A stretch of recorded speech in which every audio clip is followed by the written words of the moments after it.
أنا حنين صغير من الخليل في فلسطين. في يوم من الأيام لما كان عمري 18 سنة سافرت لعمان وكتير استمتعت، لكن لما قررت العودة لفلسطين واجهت العديد من المشاكل، وخاصة كانت مع العناصر الإسرائيلية. كان كنت أنا لحالي وما كان معي أي شيء إنه يثير الشك، لكن هناك كان في العديد من الجنود الإسرائيليين اللي وقفوا طريقي واعترضوها وواجهوني. قعدوني فترة طويلة لحالي. بالوقت اللي صارت القاعة إنها تفضى من الناس صار فيش ناس بالمرة، يعني صرت أنا لحالي. فلما حاولت إني أسألهم عدة مرات شوفي أو إني أستعجلهم، لكن ما قدرت. استمروا بأنهم يقولوا لي اقعد مكانك بدون ما يشرحوا لي أي شيء.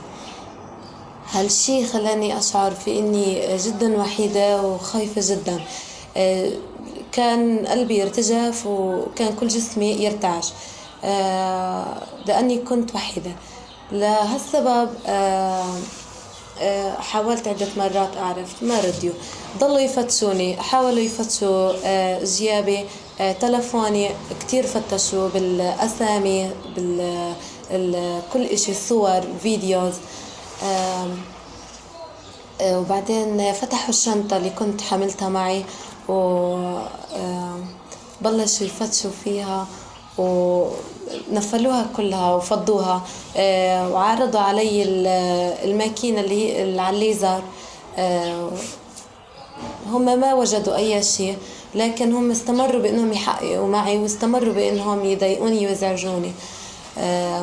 صدفة أجا واحد مبين عربي فانعرض علي المساعدة.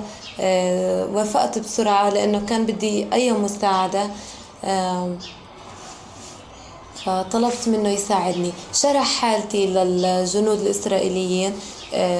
كانوا محيطين فينا من حوالي 10 جنود، من رجال ونساء. كانوا محيطين فيي. بهاللحظة اللي أحاطوا فيي جدا شعرت في الخوف، بالإحباط. كنت جدا مختنقة. شعرت إنه خلص إنه رح يصير شيء كتير سيء. لهالسبب حاول الشاب مساعدتي، وبالأخير حاول إقناعهم، وإنه كانوا بالأول تصرفهم جدا عدواني معي، لكن مع الوقت بلشوا بأنهم يلينوا شوي مع الإقناعات والمحاولات بإقناعهم.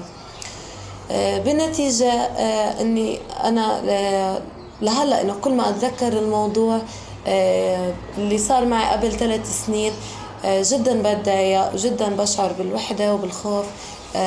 بشعر بقديش إنه أنا كنت فاقدة الحرية، فاقدة الاحترام.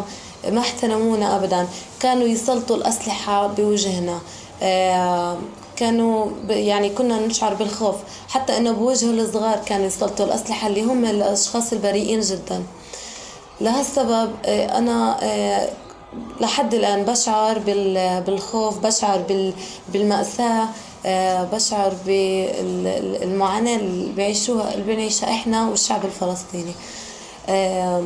أنا بطلب من الجهات المسؤولة، وخاصة من الجهات القادرة على إنها تغير هيك موضوع، الجهات المسؤولة في الجسر، الجيش الإسرائيلي.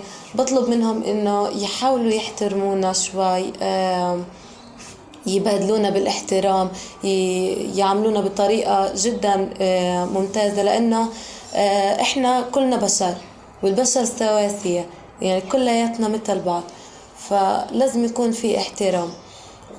وبطلب منهم كمان إنه ما يسلطوا الأسلحة بوجهنا، لأنه هالإشي بيأثر علينا جدا وبيخلينا نشعر بالنقص وبالارتجاف منهم. بنتمنى يعني يكون في بنقدر نتحرك في البلاد الداخلية حتى جوا بلدنا، حتى إنه نقدر ندخل الشمال من فلسطين، نقدر ندخل الأقصى. لأنه أنا كفتاة بعمر 21 سنة أنا عمري ما دخلت الأقصى، وبتمنى إنه يفتحوا هاي المحاسيم ويسمحوا لنا بإنه ندخل هاي الأماكن اللي طول عمرنا محرومين منها، مثل يافا وعكا وحيفا والأقصى وهيك. يعني هذا حقنا حقنا طبعا الإنساني، وإحنا بنطالب فيه وبنتمنى إنه يتحقق بأقرب وقت.